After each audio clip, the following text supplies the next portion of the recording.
happy Human Rights Day, everybody. We are here using the Sustainable Development Goals as sort of a framework to talk about human rights and how we define it and how we look at it within the UN. We are all interns at the UN with Dean Congress, so we're going to talk a little bit about our experience, what we do individually, what we do together. And then Kelly Roberts is going to talk at the end, and she has a youth representative with her who is going to speak about what she does, and then we're going to take questions at the end. Hi everybody, so I'm Andy, I'm one of the interns. So I'll start by explaining what Human Rights Day is. So today commemorates the day that the UN adopted the Universal Declaration of Human Rights. This happened in 1948. The Declaration of Human Rights is basically a document which lists universally protected human rights, and it has been translated into 500 different languages. So that's basically what Human Rights Day is. It's commemorating that day when the document was signed. And there was the celebration of the 70th anniversary in 2018. Hi everyone, my name is Shanice, and this is... Hi, my name is Anna. And so just a brief overview about how the SDGs got started. Before the SDGs, they had the MDGs, and the MDGs stand for the Millennium Development Goals. Now, these Millennium Development Goals, they were developed in 2000, and as you can see, I don't know, these Millennium Development Goals, they were very direct. So one was eradicate extreme poverty, there was reduce child mortality, and we had ensure environmental sustainability. So these MDGs, they were very direct and to the point, and there were only 8 of them. So this allowed the countries that signed on to the MDGs to reach the goals and the targets that were given within the MDGs. Now we have the Sustainable Development Goals, which we created, which we saw that at the end of the MDG when it was coming to an end, because they gave a 15-year marker for them to accomplish these goals. They realized that there was still more work needed to be done. So, and that's when they came up with a plan for the 17 Sustainable Development Goals, which you can see here is way more broader, but there are specific indicators and targets per development goal. Okay, so social work from a global perspective. So as UN interns, we've been looking at human rights from a different lens. So when I was saying that there was the 70th anniversary for Human Rights Day, I think that at the beginning of our internship, I felt like that was a really long time ago. And now the process of a year, it feels like it goes by in the blink of an eye to see how you need to work together in groups for these monthly meetings and bring everyone together to get a paper that then gets signed and ratified and recommendations. So 70 years actually feels like a very short amount of time looking at it from a different perspective. And some of the challenges are the language barriers and cultural barriers. So understanding maybe what violence looks like in different places, or how to discipline your children, or ways to sort of communicate to and understand through like cultural competence just how different cultures run successfully and how they could be successful and different at the same time. And the Sustainable Development Goals allows each country to have a guideline as a way to measure what success is. And within each of the Sustainable Development Goals, they break down into like 13 other points of how to specifically get there. All of them are very like idealistic, but it's definitely a way to sort of shape your viewpoint and idea of best practices, even when it's within your community or your agency, and again, as we do at the UN, more on the global sense. So just back to human rights from a global perspective for a second. The inclusivity of all people, I think that that's a challenge that we have as well.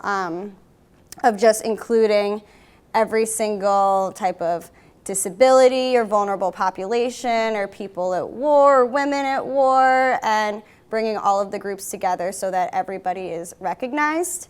And again, international and intergenerational, and focusing on vulnerable populations.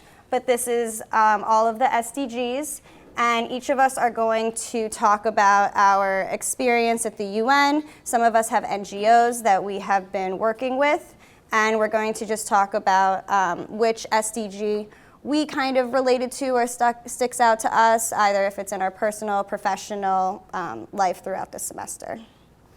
So Anna will start. Okay. Hi, if you guys didn't already hear, my name is Anna Peverley.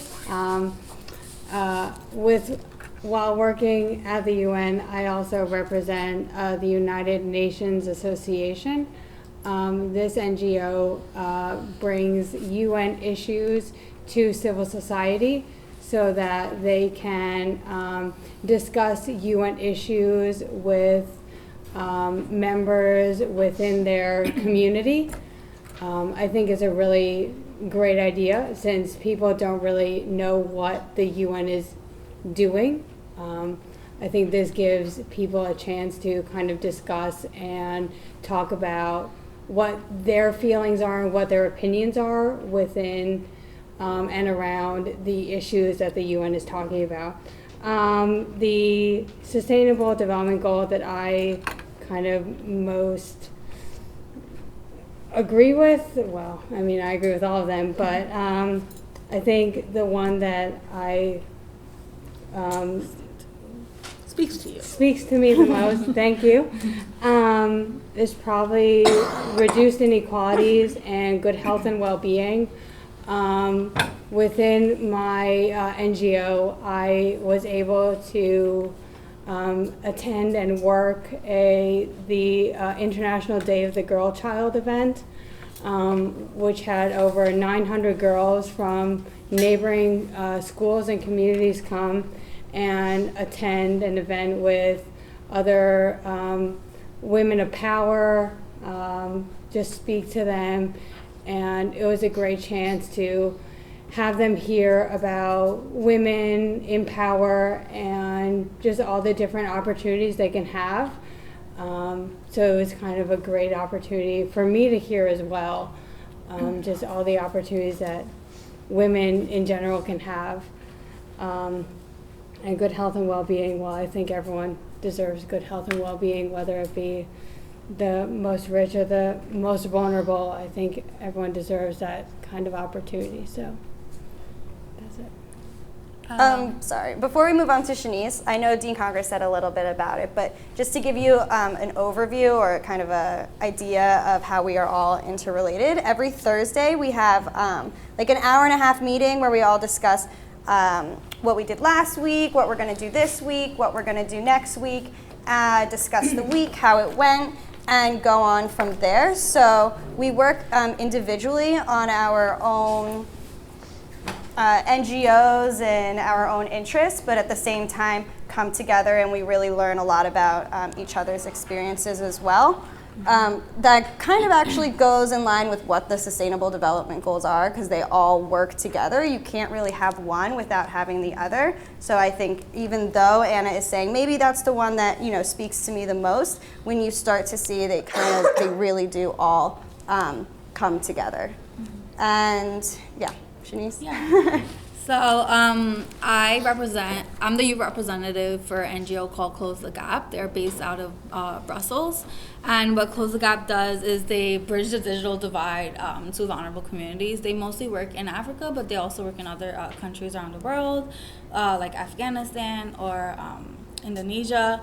And some of the projects that they do is something called the World Loop, where they recycle e-waste.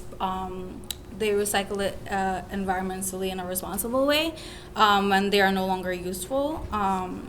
And they have another program called Leap 2 program, which supports young entrepreneurs in Africa in a competitive way to bring innovations regarding the digital world and see how that could remove societal challenges within Africa. And another program that they also do is called the DigiTruck. This is a solar panel truck that goes to the most remote parts in Africa and provides classes and technology to these individuals. And that's basically what they are about, right? Providing laptops, computers to hospitals, to schools, and to different social services, just trying to bring them the technology to Africa. And I think that Close the Gap, in my eyes, represents the SDG 9, 10, and 17. And 17 for partnerships because they get their computers from Microsoft or other European countries or other international organizations. They're all donated. And industry and innovation and infrastructure, because of the program that I just mentioned, they really they want young individuals to come up with these innovative ideas, right? Yeah. Okay, so my name's Sydney. I represent the Unitarian Universalist United Nations office. So for those of you who don't know, a lot of religions have NGOs that are based at the United Nations that advocate on behalf of that particular faith-based group. And so the Unitarians are actually a faith-based group that have churches around the world. Within my NGO, I particularly work with SDG 5, 10, and 13, so gender equality, reduced inequalities, and climate action. And so with number 5, especially, we've all been working on the Commission on the Status of Women. And so in March, we will be presenting about sexual education within vulnerable communities for women and girls. For me, I also work with reduced inequalities, which I talk about LGBTQ rights quite a bit because it's not really talked about in the United Nations. To be honest, there's about 9 different international treaties, and LGBTQ is nowhere mentioned in any of these international treaties. And even in it, the big treaties that are happening now, there's nowhere that says LGBTQ specifically because 70 different countries in the United Nations still discriminate and criminalize acts of same sex. So, and then SDG number 13, we work a lot with climate action, which goes hand in hand with reducing inequalities because making the environment accessible to everyone is super important. And as social workers, it's important to think about how the climate affects humans in general and our clients and whatnot. Hi, so Andy again. So the goal I'm going to talk about is 17 partnerships for the goals. Before I talk about that, I'll give you guys a little bit about my background. I'm a child protective specialist. I've worked with the ACS, that's an agency that investigates child abuse and neglect in the city. I decided to come back to school, and it was through the partnership between ACS and Fordham that I was able to have the opportunity to be an intern at the UN. So now I'm an intern at the UN. I'm also working in a preventive agency in the community in the Bronx. So prior to being an intern at the UN, my focus with social work was very clinical, very micro. That's always just been my experience. Through this experience, I've been able to obtain a more macro view of social work, just the different things that we can do as social workers. And I think that just my experience shows how partnerships helps in obtaining just a broader perspective of what it is to be a social worker. So I think for me, that's why goal 17 is the one that sticks out the most for me. All right. I like to stand. Okay. My name's Dorothy Crowley, and I am so fortunate to be one of Dr. Elaine Congress's UN interns this year. So, thrilled. Everybody has one of these worksheets, right? I have a very valuable prize for the first person who can take over the sheet and find for me the SDG on homelessness. 2 things. 1, there isn't one, and then 2, all of them are related. Jacob wins. Anyone else add how they tie in one of the homelessness. There's a hand. There's a hand to the left. Yes. I also go with 11 actually, as a student space for communities, because it's as communities that we have to work together to actually try to sustain a rural environment, affordable housing now and all that. That's great. Thank you. So all of these are really the correct answer, but I think you get this valuable prize. Yes. Is it what?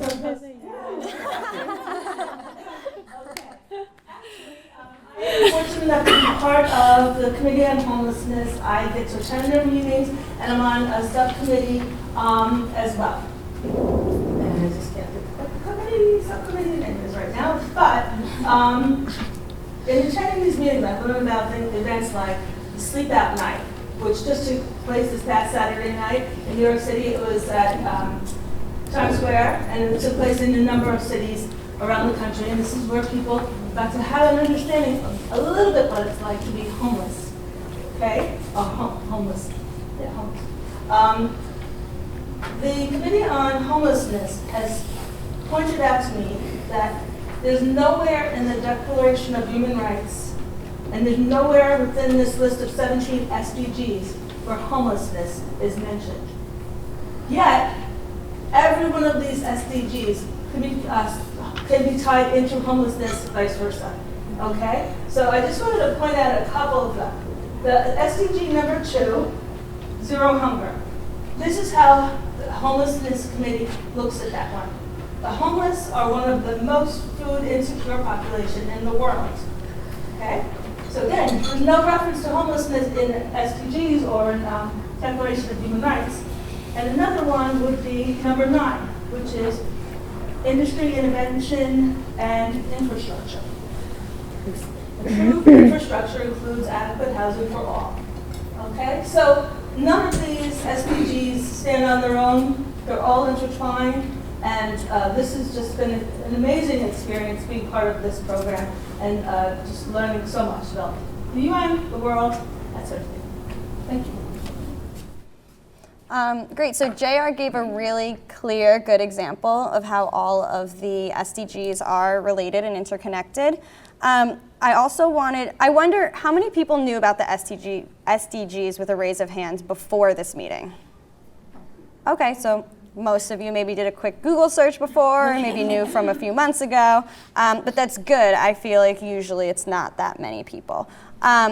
We went to a meeting where the SDGs were presented with law students, and it was really insightful for me that the SDGs could be used in other areas outside of social work. So in the sense of policy and in business, and incorporating, affordable and clean energy, or how to make sure everyone's taken care of and in good health, and kind of using the SDGs as a framework outside of social work, as well as obviously in social work.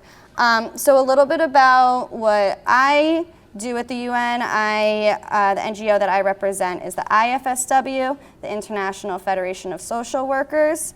It has gotten me really interested in just connecting social workers with each other and the resources that we have. And the IFSW goes all the way out into the global sense, and then the NASW, and then all of the other structures in between. I also have another internship at the Teachers Union where I do short-term counseling. So I'm just going to talk briefly about how that relates to the SDGs for me. The one that sticks out the most, I would say, is quality education, number 4. And when I counsel teachers, you see that everything else plays a role and comes into play. So whether it's gender equality, a teacher thinking or feeling like she's getting treated unfairly, and that goes into decent work and economic growth, and everything else. So all of the SDGs through both of our internships or any opportunity that we have, the SDGs kind of come together. And we have Kelly Roberts, who's going to come up. Kelly is the Assistant Director in the Office of International Services at Fordham, and a primary representative for Fordham at the UN. And she has a youth representative with her as well, Mary, and they're just going to tell us a little bit about what they do and how it connects. So this is sort of the goal of what we thought about when we thought of Fordham becoming an NGO at the UN. Our goal was to help foster students that have sort of a disciplinary and interdisciplinary knowledge about the world and themselves in the world. It fit really nicely with Fordham's focus on social justice. And we also knew that if you could be at the UN, there'd be a lot of sort of transferable skills that you could use in your career, on your resume. And this is just the tip of the iceberg, kind of, because students bring a lot to the experience. But these are some of the things that we've seen when Fordham students have come to the UN. And so my day job here at Fordham is I work in the Office for International Services. So there's 3,300 international students from around the world at Fordham. And I'm an immigration specialist here at Fordham. And so international students come to our office all day asking about complex immigration matters. And so this UN stuff is sort of my night job, but I'm very passionate about it. And it's been my own sort of passion that my boss has supported, having Fordham file the application and get the status. And so, and this is also some of the experiences like some of you guys have talked about with Close the Gap and being a representative of an NGO. There's so much potential. And then Dean Congress's great work connecting the academic piece with the NGO experiences. Because as a staff member, I'm not asking anybody to do research and connecting. Like you guys have all done this really awesome talk about the Sustainable Development Goals and what it means to you. So the academic piece is very important as well. So we're thankful that someone like Dean Congress is very passionate about connecting students to the UN. And it's a great partnership that we've worked together. Close the Gap was one of the NGOs that I met I don't know how many years it's been now, at least 7 years or more. I lose track. But they were at an NGO conference at the UN, and we said, "You're in Belgium. Did you ever think about having ears and eyes at the UN?" And they said, "Oh, no, we didn't." I said, "Do you use your youth rep spaces?" And they hadn't. And so then partnering with Dean Congress, we started getting the ball rolling, and now she's kept it going for so many years. So little things that happen at the UN become big things. Sustainable Development Goal 17. Yes, exactly. Partnerships. That's one of my favorites besides the climate action one. So as I mentioned, 2012, we became one of the 16th universities in the world to have status with the UN. Back then it was called the Department of Public Information. Now it's called the Department of Global Communications. And as I mentioned, as a Jesuit university, we're focused on peace and justice, social justice. So it makes sense that our agendas align together. Just so you understand, the UN system is so huge. This is a very big chart, but on the far right, under the Secretariat, that's where the Department of Global Communication is housed, and that's the area of the UN that we have this association. And this is just to show you here what is the role of each. The Department of Global Communications is to disseminate information out to the NGOs about what's happening at the UN. And then they have these high-level NGO conferences that all of you can attend. So my goal today is just for you to understand, as Fordham having status with the UN, there's lots of opportunities for you to get involved. And I'll tell you how you can follow us. And then I share a lot with Dean Congress, so she shares with you guys. But they've had conferences all around the world. When I first got involved, it was in New York City for 60 years. And then it went on the road. And I was involved as the chair of the youth committee for the Paris through the Germany conferences, engaging youth around the world with the NGO conference.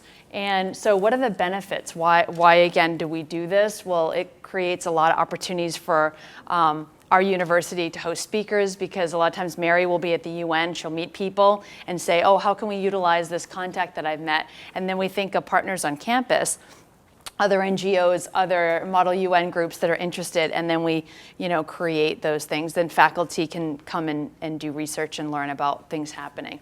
Also very passionate about the NGO side. A lot of students, are passionate about the UN and getting internship, and our office does hear about internships that they want us to recommend people. So if you're interested, let us know. But the influence of the NGOs, we all know at the grassroots level, is where I feel there's so much that can be accomplished. So it's perfect that I'm kind of on the NGO side as representing Fordham at the UN. There's also an NGO DPI Executive Committee, which Bruce Knotts, the Unitarian Universalist. It's a very small club once you know everybody at the UN in the NGO world. But he was the chair of this committee many years, and then he's moved on, but you can volunteer for the executive committee in any of these committees as a student. They welcome young people. So Mary, I'd like to turn over to you. And so she's this year's one of the Fordham youth reps at the UN. We have two. Elizabeth couldn't be here, but she's going to share about herself and what she's doing and her experiences. So as Kelly said, my name is Mahi Ferreira. I am doing my MA in Public Media here at Fordham, and I'm one of the Fordham youth reps for this academic year. I'm from Brazil. I moved to the US last year to do my master's degree here. And I have worked across different NGOs focused on racial justice and gender equality in Latin America. So when I joined Fordham 4 months ago for the fall 2019, I decided that I wanted to work not only to secure human rights on a local level, but international level as well. So I applied and was selected by Kelly and her team to be one of the youth reps for the 2019-2020. And this has been a great experience for me, especially because as a person of color for the Global South, I consider it really important to occupy those spaces to bring the voice of the communities and the people who are normally forgotten to these high-level decision-making spaces. And at Fordham, Elizabeth and Elizabeth holds just a quick, I'm just going to read her bio because she's not here. But Elizabeth holds a bachelor's degree in political science and humanitarian studies from Fordham, and she's doing her MA in ethics and society. So Elizabeth and we have attended different UN meetings, and how can I go to the next? UN meetings and events, and we also blog about them. So, for example, last week we went to the UN career workshop. That was a great experience to understand how someone can pursue a career at the UN, how to get a job at the UN, the different opportunities. Or we hosted an event we went to the one-on-one with the president of the General Assembly with more than 60 students from Fordham and other colleges as well to understand what are the priorities of the General Assembly for the next year. So as a youth rep, my mission is connect Fordham, because Fordham has this NGO status, with the UN activities and agenda. So we connect not only my program and Elizabeth's program, but different programs and students to the UN-related activities, so they can have an idea of the day-to-day work at the UN. They can get involved with the SDGs, with other programs, and have an idea how they can connect their fields, the work that they already do with the UN. During this time, I've been a youth rep for 2.5 months, right? And this, it's a great opportunity for networking as well. I think I met most of you all, right, at the CSW, the Commission of Studies of Women. We are part of a study group. I am doing the media gender segment and stereotype, actually. And through this opportunity, I've been connecting to other NGOs and organizations that work with media and gender equality. That is part of my research. And I have been able to bring all this knowledge to get more information for people who are experts in their respected fields. And bring all of these, not just to my program, like as a MA student, but to Fordham, to my communities in Brazil, and to other programs and organizations that I'm part as well. So we are updating our website and our social media, and we are always posting about upcoming events at the UN and the events that we have attended as well. So if you want to know more about how to get a job at the UN or the UN-related activities, you can just visit our website and our social media and find more information there. Thank you.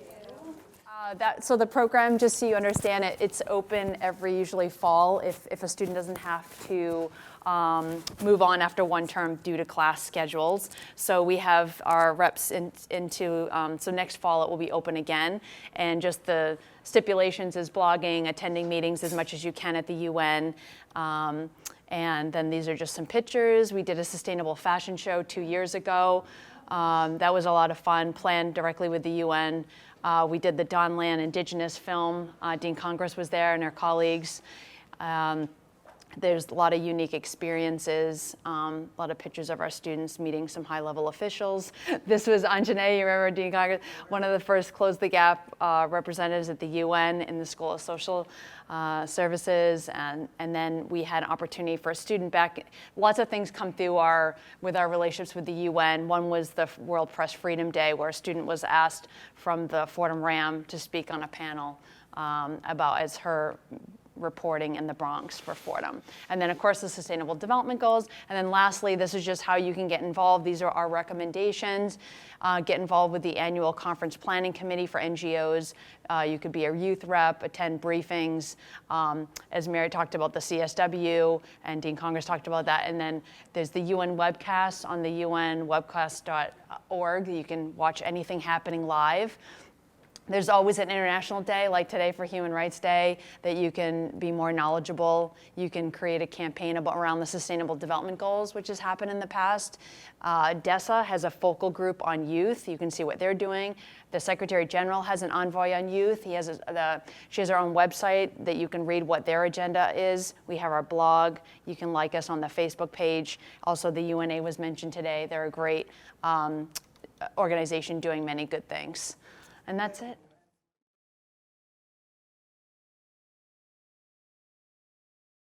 So clearly the UN does a lot to be trendsetters, but these are very like high ideal goals with like that are high and ideal.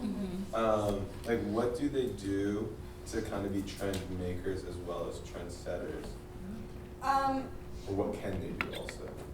So I see it, when I attend the NGO meetings, I leave feeling very empowered and very disheartened. I kind of say that each time I leave a meeting to them, in that you're empowered, you're around people who believe in the same mission and want to achieve it, and everyone's in the room together, and then the meeting's over, you all step out into the streets of New York City, and you say, how do I make this an actuality? I think that that is a challenging part, and part of it for us is just becoming aware ourselves and educating ourselves. I like the Sustainable Development Goals a lot. I feel like it's a shift in consciousness of how we think about our behaviors and how we think about our actions. It is very idealistic, and I think that it has to be to incorporate a global perspective and to include every single individual. And at the same time, it does make the process a lot slower, and it makes time go by in a much different way. And Can I just chime in?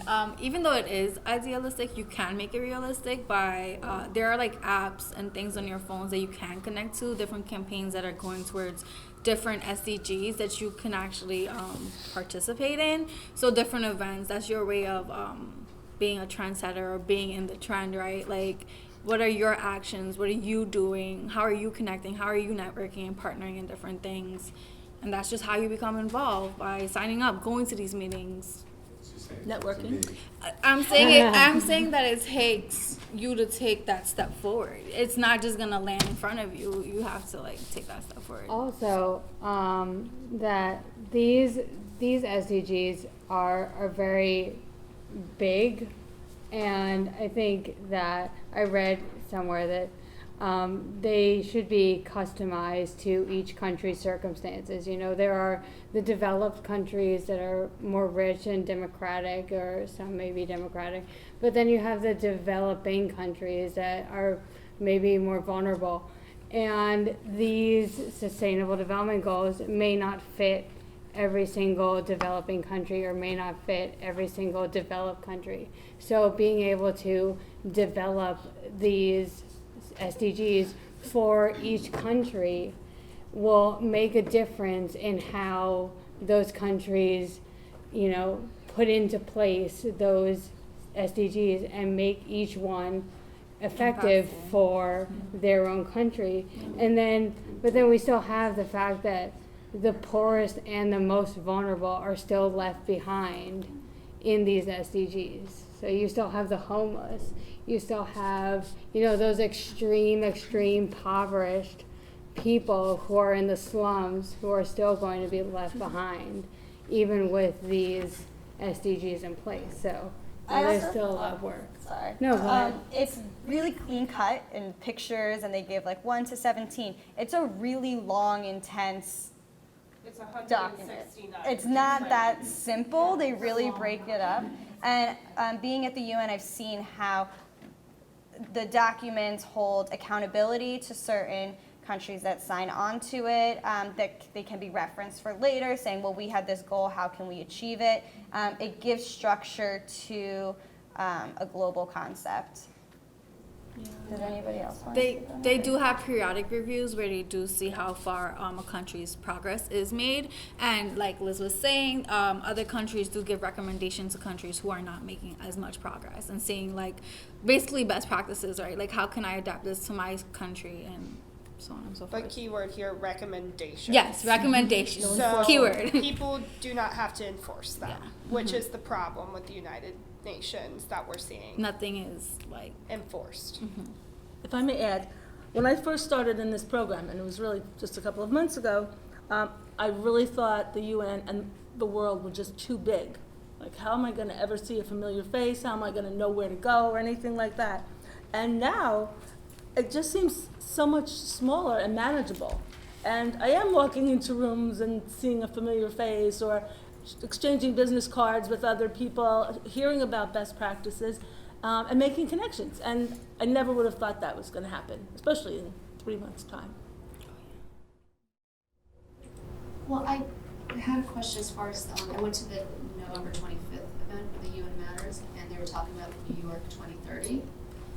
So with the UDHR, each country that signs on, does each state in that country have to acknowledge So the UDHR? a declaration is not a treaty, therefore it's not an internationally binding law. Therefore, people can base things off of the Universal Declaration of Human Rights, but there's no international law that holds them accountable to those things set out in the declaration. Treaties are laws, whereas declarations are just documents. Statements and goals that people put in place. So. But if I could interject, the UDHR was also the basis for the International Covenant on Civil and Political Rights, as well as the International Covenant on Economic, Social, and Cultural Rights. So those are actual treaties and conventions based on the Declaration of Human Rights, which happened, in the 60s during the Civil Rights period, which are more binding. Like those actual laws where states make commitments to do things, and other states will say, "Oh, I'm not upholding these commitments." And sometimes, there's interventions in some of these countries where there's massive human rights abuses based on those things. So it forms a basis, even though it's just a declaration, it formed the basis of other actual conventions and treaties. Yeah, but those treaties hold people accountable, and you can't back out. There's in some of them you can't back out of that treaty. Countries can't take themselves out. So that was our presentation. Happy Human Rights Day.